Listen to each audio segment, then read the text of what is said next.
channel. We'll be giving you 10 tips of things not to do at Walt Disney World. Interesting. Yes, we have a list of things which we think may be of use to you. Here's our list. Yes, this is stuff that we learnt from obviously our recent trip. Yep. And we want to share our knowledge. Impart our wisdom. Ooh. So let's get right into it with number uno. You want to go first? It's raining, I'm washing! Okay, so number one. Number one is don't forget about your 180 days Disney dining plan reservations if you have the dining plan, of course. Otherwise, don't forget about your 60-day or 30-day FastPass reservations. They are very important. Very, very important. If you have watched any other videos about Disney and a dining plan, you will know it's not always easy to get the reservations you want for certain restaurants like Be Our Guest and Cinderella's Royal Table, etc. Another extra tip is to phone and not do it online on the first day, because if you call up and you say, oh, I'd like to have the Fantasmic package on this day, if you're online, obviously, it might say, sorry, there's nothing on that day or nothing on that time. Whereas obviously if you call, they can say, we can't do this time, but we can do this time. Exactly. Yeah. So I mean, all we did was made a list of all the things we wanted to go to, and then by ringing, we were able to get them all. Yeah, we got every reservation we wanted. Hurrah! And that was Be Our Guest, Cinderella's Royal Table, Who Did You Review, Chef Mickey, Crystal Palace, Mama Melrose, Fantasmic package from Mama Melrose. Yeah. So we did everything we wanted to do food-wise. So that's our tip. Call up on 180 days in advance and book your Disney dining plan reservations. Ring, ring. I thought you'd be like gnarly. Gnarly. Number two, don't tire yourself out as soon as you get there. Yeah. It's something we did. I mean, like anyone, it was our first time there. We turned into 5-year-olds and we loved every minute. And we wanted to experience it all. And we wanted to do this and do that. But I think by the 4th day that we were there, we were just zombies. Caroline had to go back to the hotel and have a sleep. Yeah. And I was like, I'll go down to the pool. I went down to the pool and I just slept on a sunbed. Yeah. And the other thing, the mistake we made was we really want to see the welcome show, the Good Morning, Good Morning show. And we did catch it once, but it was more of a, we were coming on the monorail, I think. No, the train was coming in and we had to go through security. Yeah, so we saw most of it, but not from the right beginning. And we were like, next time we go, it will be fine, we'll do it then. And now they've axed it. Please bring it back, Mr. Disney World, because we want to see it. And So the tip for this is really, for us, we went for 2 weeks, and if we were to go back again, we would do 1 week where we are staying late and do it till the park closes, and the second week we are up at the crack of dawn and not staying late every day, because we were going, oh, we'll stay for extra magic hours until 11 PM. By the time we get home, it's about midnight, and then we'll wake up at 7 the next day to get for park opening at 8, and it's just like that. The thing you've got to remember is it's your holiday as well, Yeah. so you need to be well enough to enjoy it. You don't want to just make yourself sick by trying to fit everything in. Yeah, so do 1 week early and 1 week late is our second tip. Or if you're only there for a week, half a week early, half a week late. You know. You never want to do. Tip number 3. Don't forget to make a plan. Now, if you're going on a normal holiday to say Greece or Spain, you don't need to make a plan because you're just thinking, oh, I'll just relax, I'll maybe go to this museum, blah, blah, blah. When you go to Disney, you need to make a plan of some sort. I really enjoyed planning Disney, so I had an Excel spreadsheet. Thank God. I had a Monday morning, we're waking up at this time. Pretty much every section of the day I had planned something, and we had a whole itinerary for the day of the 2 weeks. Yeah. Every day for 2 weeks, basically. Yeah. If you're not into doing that sort of thing, that's fair enough. But my tip then would be know where you're going. If you're going to Disney World, you know that you may want to meet Mickey Mouse, you may want to eat at Cinderella's Royal Table, and you may want to ride Thunder Mountain. Just have some sort of plan of what you know you definitely want to do, because there's nothing worse than coming back home and being like, oh no, I missed that. Yeah. Number 4. Number Unos, dos, tres. Quattro. Cuatro. Sean doesn't know Spanish. I'm fluent. Fluent in Spanish. Coming off the back of the last tip, plans can be changed. You have the ability with the new app to chop and change fast passes and all sorts of things like that. And obviously the app is really helpful to, you know, direct you around the park. But do not worry, you don't have to stick regimental to your plan. If something pops up that you're like, oh, I really want to see that, and this is the only time, it's fine. Go to it. Just move a fast pass around. If you don't go to a fast pass, not the end of the world. You have to go to dining reservations though. If you can cancel and you can change them, but if you don't turn up, you will get charged. Yes. Yes. Like again, our plan did change towards the end. Like we mentioned, there were just a few things we hadn't done, so we've adjusted our plan, and it was fine. We did everything we needed to do. It's not set in stone. It's not. You don't sign your life away when you make a plan for Disney World. Exactly. Number 5. Number. What's Spanish for 5? Cinco. 5. Unless you want to, don't buy Disney ponchos. The reason I say this is simply because you can get them for £1 in the pound shop. You can get them on eBay, and in Disney I think they're like $25 for one poncho. About that. Yes. We didn't buy one, so we're not too sure, but I know they're not cheap. Remember, you are going to Orlando, Florida, thunder Hurricane season. Exactly.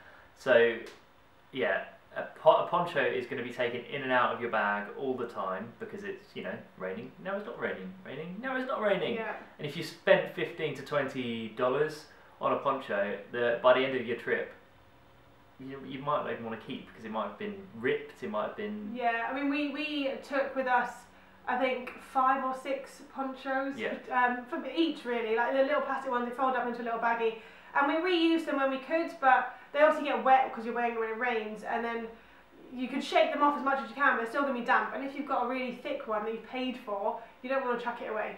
I don't really agree with throwing away plastic willy-nilly, but in this situation we did end up throwing a couple away because it was just impossible to put them in our bag. They were soaking wet and they wouldn't dry. Yeah. So yeah, I mean, you can buy them in the pound shop if you're in England, or I'm sure in the Dollar Tree or wherever you live, if there's a discount shop, you could probably buy a poncho there. But I do recommend bringing them with you because they're only lightweight and they don't. And they're very small. They can fit in your bags. Yeah, don't worry about paying £25 unless you want to pay £25 for one. You just want a Disney poncho.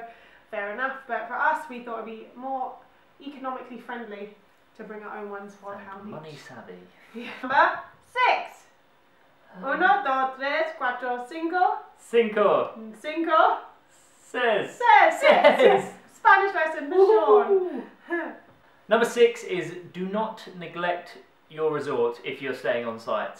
Even if you're not staying on site, but if you are staying on site, then don't neglect it. I mean, we stayed at the Contemporary and it was great. It was great. It was great from what I remember, which is our bedroom and the breakfast part, and then nothing else. We went in the shops. They had 3 shops in the Contemporary, and we did go in all 3 of them. We did buy stuff from all of them, but I went in the pool a whopping 0 times. Sean went in it once. I went in it once, yeah. And it's just thinking, we paid so much money to be in the Contemporary Resort. Great views, great experience there, but we didn't utilise it. Yeah. And so we thought, you know, next time we go, we'll make sure we make an effort to actually explore our resort. Obviously, the Contemporary is a little bit smaller than the rest of the resorts. It's just obviously one contained building, whereas I know the moderate and value hotels, they're a bit more, they're larger, so you can see more. Yeah, it's just we didn't spend much time in our hotel room, and it was a bit of a shame because it was such a nice hotel room. But obviously, we want to go out and see Disney. Yeah, it's something we regret when we came back and we were like, we didn't actually spend any time there. But I mean, thankfully the Contemporary has Chef Mickey, so we managed to have a breakfast in there. And I mean, don't neglect it. That's what we're saying, because you know you've paid quite a lot of money to go on holiday. Enjoy it. Indeed. And then again on the back of that one, tip number 7. Sean's Spanish lesson again. Oh no. 1, 2, 3, 4, 5, 6, 7. 7. Okay. 7. Is don't miss out on the other resorts that are in Disney. We went to the Polynesian, and what was the other one? Wilderness Lodge. Wilderness Lodge. And they are great hotels. The Polynesian is beautiful. The Wilderness Lodge is amazing. If you're a family, it looks like an incredible great. time. Yeah, and we did the Hoop to Do review at the Wilderness Lodge, and we had a Dole Whip at the Polynesian, and both hotels are amazing. And we're glad we went to see them. And next time we go back, we would like to see more hotels and see what else there is to offer in other resorts. So yeah, we recommend definitely going to see other resorts. Even just like we just literally went to the Polynesian for about 2 hours in the evening just to get an ice cream, and that was it. We didn't do much else. And what we found different things that weren't in the shops. They have different things in the shops, the different themings, which was pretty really cool. darn cool. Pretty darn cool. And then we didn't spend much time in Wilderness Lodge because we were there for Hoop to Do review. We literally got the boat over there and then watched the show, and then got the boat back. It was like 11 PM. There was nothing in the open. But what we saw, it looked amazing. It does look really cool, like campfires and all that jazz. Man, I want to go back to that one. I want to go back so bad. Uno, 1, 2, 3, 4, 5, 6, 7. Octo. No, that's not right. What am I saying? Ocho. Anyone Spanish watching is like getting a nervous twitch thinking how awful we are at Spanish. Number 8 is if you like something and you see it and you can afford it, buy it. Buy it. Buy it, because you do not know if it's going to be in stock the next day, the next couple of hours, or the next week. And we failed at that. We saw things and we were like, we're in Disney, it'll be there. And we went back and we were like, it's not there. 2 things we didn't buy. One thing we didn't buy because it sold out was the Alice in Wonderland teacup cup. Yes, it was the teal and the pink. I think the one you really liked. There are 4 Alice in Wonderland cups to buy, mugs, and we bought one of them. And there's 4 types, and there's 2 that I really wanted. Both of them we saw, neither of them we bought. And when we came to the end of the trip, we're like, oh, we'll get one of those. Nowhere to be seen. Gone everywhere. It's so annoying. We ended up, I think we bought the purple one in the end, which I'm fine with. It was good because the purple one is the one we went in that Mad Hatter and Alice with. But I really wanted the other 2 and they weren't there, which is it's so frustrating. And the other thing that I didn't buy, which I should have done, it didn't sell out, but we just didn't see it anywhere else in the park, was the Dingle Hopper, the hairbrush from Little Mermaid. I saw it in the shop, and you'll see it if you watched our vlog. I picked it up and was like, oh yeah, and I put it down, and my mind I remember saying, because we were looking around the shop and I was like, and you were like, we'll come back and get it. Nope. Didn't happen. They didn't sell it in any of the emporiums or anything. They literally just sold it in the shop in Fantasyland. Anyway, we saw it, I didn't buy it, and then we came home and I was like, oh man, why didn't I buy it? I completely forgot. So yes, 2 things we should have bought when we saw them. Obviously I'm not saying if you see something for $300 just to buy it, because that's silly.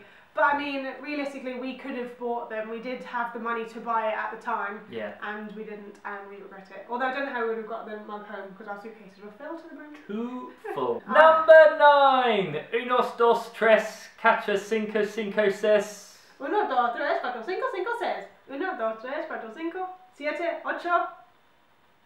8. Nocto. 9. Sorry, Spanish people. Don't forget that you are going to Florida, especially if you're going between certain months of the year. It is hurricane season. This is the year. These are the certain parts of the year. It is hurricane season in Orlando, I think between January and December. I think it's I don't know, correct me if I'm wrong, but it's like May till September or something. So it can rain. And when it rains, it pours. Oh my gosh. And you're thinking, it's only a bit of rain. It is not. There are rivers of water running down the hill in front of you. It's that bad. So, the tip for this is, obviously you bring a poncho, but what everyone forgets to do is bring waterproof shoes. This is a tip from Adam Hatton. He has changed our life for Disney in this sense, because we brought flip-flops with us. We put flip-flops in our bags. As soon as a little bit of rain came, we put our flip-flops on, ponchos on, trainers in our backpack, and we could go where we wanted to go, no problem. You get other people who are wearing the ponchos, but are wearing their walking trainers soaked. And rain could have happened at 11 o'clock in the day. In the morning. So that was them for the rest of the day. And if it was Squelching Magic around. Kingdom day for them, and they wanted to see wishes at the end of the night, Squelch, squelch, squelch, squelch. wishes. Wishes! Dun-dun-dun. So, yes, the tip is always bring flip-flops in your bag. Unless you're wearing flip-flops, but it's just easier to put flip-flops in your bag, and then you can just change into them straight away, Yeah. and you are Bob's your uncle. Yeah. Because you literally can just do what you want, and then as soon as the rain stops, you put your normal trainers back on, and it's like it never rained. Exactly. That is such a good tip. It's one of the best tips. If you don't listen to any of the tips in this video, but one, this is the one to do. Always carry flip-flops in your bag. The Number last 10! tip. The last tip The is last tip number 10. is number 10, the last tip. I had time to say that. Okay, and then Sean's final Spanish lesson. 10! Oh. 10-0. 10. Cheers! 1, 2, 3, 4, 5, 6, 7, 8, 9, 10. Wait a minute. 1, 2, 3, 4, 5, 6, 7, Oh. 8, 9, 10. Way, we got there in the end. Okay. 10. Number 10. You are in Disney World. Enjoy it. The place is designed for adults The and young at kids. heart. The young at hearts. All the adults were kids once. It's a big circle. No one's going to judge you for enjoying yourself. If it's your first time there and you've watched Disney growing up, you're going to be in awe of the characters, which we were. Yep. And just enjoy the experience talking to them, because you've waited in line long enough to see them. So when you meet them, just let all your inhibitions go. Ask them the questions you want to know. They will have the answers. Although not all of them can speak to you.